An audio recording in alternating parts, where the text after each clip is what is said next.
UP के कई बाहुबली जुर्म की दुनिया के रास्ते सियासत तक पहुंचे और फिर सदन में जाकर बैठे। ऐसे ही एक बाहुबली का नाम है ब्रजेश सिंह, जिसने यूपी में जब एमएलसी का चुनाव लड़ा था तो रिकॉर्ड मतों से जीत हासिल की थी। लेकिन पिछले विधानसभा चुनाव यानी 2017 में ब्रजेश सिंह को हार का मुंह देखना पड़ा था। ब्रजेश सिंह एक ऐसा माफिया सरगना रहा है जिसका आतंक यूपी ही नहीं बल्कि दूसरे राज्यों में भी था। ब्रजेश सिंह उर्फ अरुण कुमार सिंह का जन्म वाराणसी में हुआ था। उसके पिता रविंद्र सिंह इलाके के रसूखदार लोगों में गिने जाते थे। सियासी तौर पर भी उनका रुतबा कम नहीं था। ब्रजेश सिंह बचपन से ही पढ़ाई लिखाई में काफी होनहार था। 1984 में इंटर की परीक्षा में उसने बहुत अच्छे अंक हासिल कर लिए थे। उसके बाद ब्रजेश सिंह ने यूपी कॉलेज से बीएससी की पढ़ाई की। वहां भी उसका नाम होनहार छात्रों की श्रेणी में आता था। ब्रजेश का अपने पिता रविंद्र सिंह से काफी अच्छा लगाव था।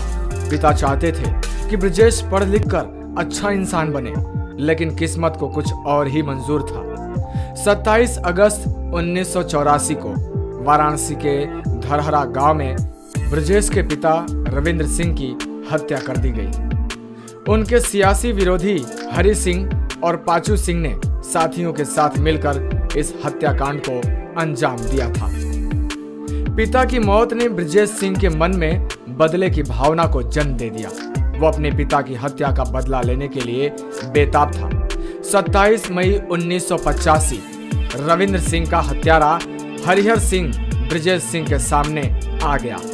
उसे देखते ही ब्रजेश सिंह ने उसे मौत के घाट उतार दिया। यहीं से उसका क्राइम ग्राफ बढ़ने लगा।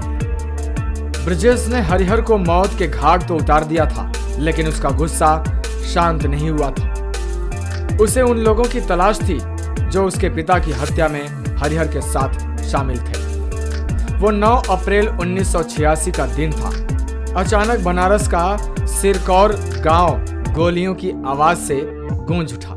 हर तरफ दहशत फैल गई। बाद में पता चला कि ब्रजेश सिंह ने अपने वहां पिता की हत्या में शामिल 5 लोगों को एक साथ गोलियों से भून डाला। इस वारदात को अंजाम देने के बाद पहली बार ब्रजेश गिरफ्तार हुआ। यही वो सामूहिक हत्याकांड था जिसने ब्रजेश का खौफ लोगों के दिलों में पैदा कर दिया। इसी कांड के बाद उसकी छवि माफिया डॉन की बन गई थी। लोग उसके नाम से खौफ खाने लगे थे। ब्रजेश सिंह को जब अपनी ताकत का एहसास हुआ तो उसने ठेकेदारी और रंगदारी जैसे काम शुरू कर दिए। इसी दौरान उसकी दुश्मनी बाहुबली विधायक मुख्तार अंसारी से हो गई, जो ब्रजेश को काफी महंगी भी पड़ी। उसे मुख्तार की ताकत का अंदाजा नहीं था। इस गैंगवार में उसके भाई का मर्डर भी हुआ था। ब्रजेश ने पश्चिम बंगाल, मुंबई, बिहार और उड़ीसा में भी अपना नेटवर्क बना लिया था। वो अंडरग्राउंड रहते हुए भी एक्टिव था। साल 2015 के दौरान यूपी में एमएलसी का चुनाव था, जिसमें माफिया डॉन ब्रजेश सिंह ने रिकॉर्ड मतों से जीत हासिल कर ली थी। हालांकि इसके बाद साल 2017 की विधानसभा चुनाव में वह भारतीय समाज पार्टी से सैयद राजा विधानसभा से चुनाव लड़ा था, लेकिन तब ब्रजेश को हार का सामना करना पड़ गया। फिलहाल ब्रजेश सिंह जेल में है। वहीं हाल ही में हुए एमएलसी चुनाव में भी ब्रजेश सिंह की पत्नी अन्नपूर्णा सिंह ने बीजेपी उम्मीदवार को हराकर रिकॉर्ड जीत दर्ज की है। खैर, अभी के लिए इतना ही। ऐसे ही क्राइम की दुनिया से जुड़े अपराधियों के बारे में जानने के लिए देखते रहिए हमारा खास कार्यक्रम क्राइम सीन।